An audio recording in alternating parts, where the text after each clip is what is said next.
교사 40년, 은퇴 후 눈물의 삶. 그녀의 연금 300만 원 비극적 진실. 서론 은퇴, 꿈꿨던 황금빛 미래가 아니었다. 누구나 은퇴를 꿈꾼다. 긴 세월 일터에서 땀 흘리며 보낸 시간들, 그 끝에 펼쳐질 여유로운 삶을 상상하며 버텨낸다. 특히 교사라는 직업은 사회적 존경을 받으며 안정적인 미래를 보장받는 직업으로 여겨진다.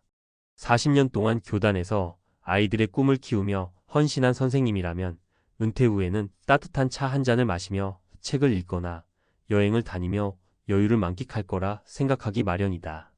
하지만 현실은 다르다. 월 300만 원의 연금, 언뜻 적지 않은 돈처럼 들리지만 이 돈으로 노후를 풍요롭게 보내기엔 턱없이 부족하다. 물가는 치솟고 의료비는 눈덩이처럼 불어나며 자식들 뒷바라지까지 떠안은 은퇴자들의 삶은 생각보다 훨씬 팍팍하다. 이 글은 40년간 교사로 헌신했지만 은퇴 후 예상치 못한 어려움에 부딪힌 한 여성의 이야기와 그녀처럼 은퇴 준비가 부족했던 이들의 사례를 통해 노후의 현실을 들여다보고 어떻게 대비해야 할지 구체적인 조언을 전하려 한다. 이건 단순한 이야기가 아니다. 우리 모두의 미래가 걸린 문제다.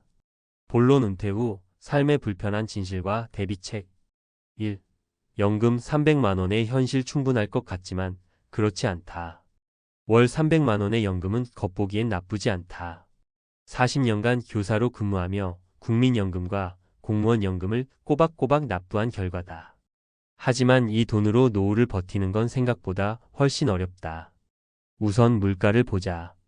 2025년 현재 서울에서 2인 가구가 기본적인 생활을 유지하려면 월 350만 400만 원은 있어야 한다. 여기에 갑작스러운 의료비, 주거비, 자식들의 결혼이나 교육비 같은 큰 지출이 겹치면 연금은 순식간에 바닥난다.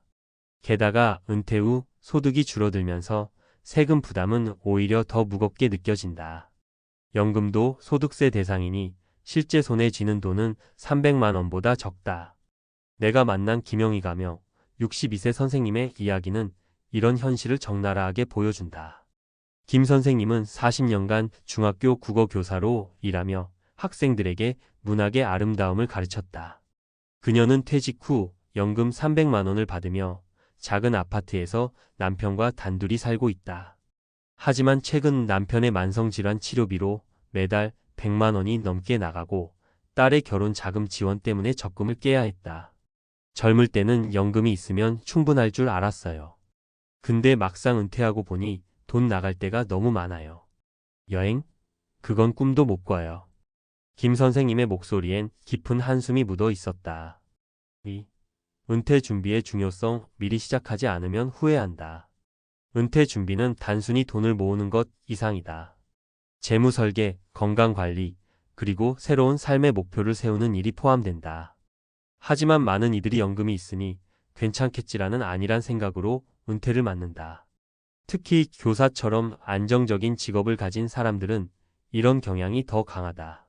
문제는 은퇴 후 예상치 못한 변수들이 삶을 뒤흔든다는 점이다. 사례 1 박미정 가명 65세 마이너스 의료비의 덫. 박미정 선생님은 초등학교 교사로 38년을 일했다. 퇴직 후 연금 280만 원을 받으며 비교적 여유로운 삶을 꿈꿨다. 하지만 3년 전 그녀가 유방암 진단을 받으면서 상황이 급변했다. 수술과 항암 치료로 1년간 2천만 원이 넘는 비용이 들었고 건강보험으로 일부를 충당했지만 비급여 항목과 간병비는 고스란히 그녀의 몫이었다.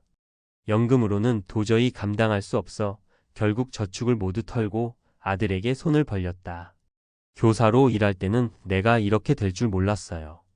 건강이 제일 큰 자산인데 그걸 간과했죠. 박 선생님은 이제 건강관리의 중요성을 절감하며 매일 아침 1시간씩 걷기 운동을 시작했다. 사례 이준호 가명 60세 마이너스 자식 의존의 악순환. 이준호 선생님은 고등학교 수학 교사로 35년을 보냈다. 연금 310만 원을 받지만 그의 삶은 여유와는 거리가 멀다. 두 자녀가 아직 경제적으로 독립하지 못해 은퇴 후에도 학원비와 생활비를 지원하고 있다. 게다가 최근 아들의 사업 실패로 빚까지 떠안게 됐다. 내가 교사로 일하면서 아이들한테 너무 퍼줬나 봐요. 은퇴 후에도 자식 뒷바라지 하느라 내 노후는 없어요. 이 선생님의 사례는 자식과의 재정적 경계 설정이 얼마나 중요한지를 보여준다. 사례 3 최수진 가명 67세 사회적 고립의 그림자. 최수진 선생님은 영어 교사로 40년을 일하며 연금 300만 원을 받는다. 하지만 그녀의 가장 큰 문제는 돈이 아니라 외로움이다. 은퇴 후 교사로서의 정체성을 잃고 동료들과의 교류도 뜸해졌다. 학교에 있을 때는 늘 사람들로 북적였는데 지금은 하루 종일 집에서 혼자예요.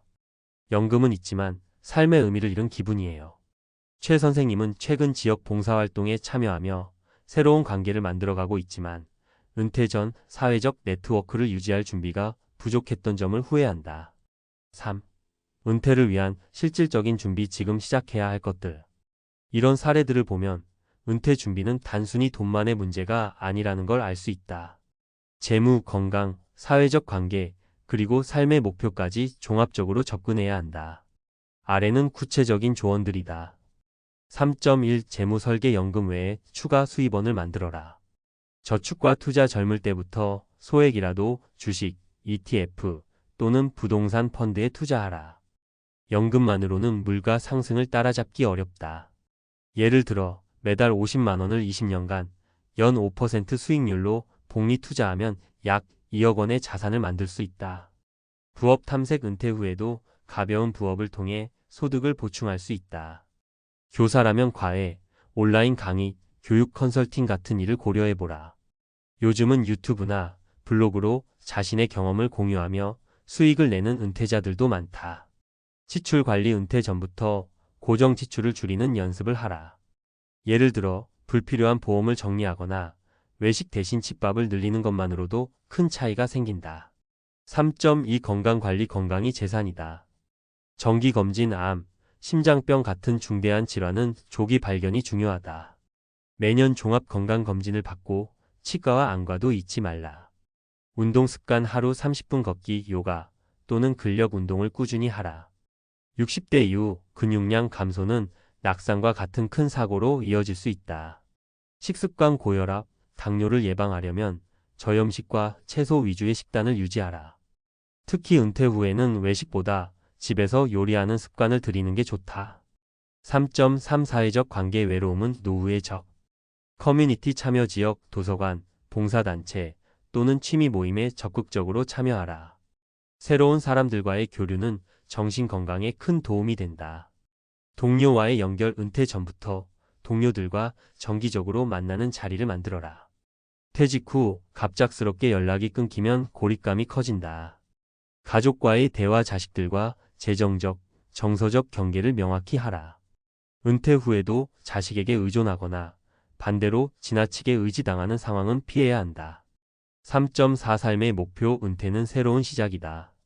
취미 개발 은퇴 전부터 그림, 악기 연주, 정원 가꾸기 같은 취미를 시작하라. 취미는 단순한 여가 이상으로 삶의 목적을 제공한다. 배움의 지속, 새로운 언어를 배우거나 온라인 강의를 들으며 지적 호기심을 유지하라. 요즘은 무료로 제공되는 강의도 많다. 봉사활동, 자신의 경험을 사회에 환원하는 일은 큰 보람을 준다.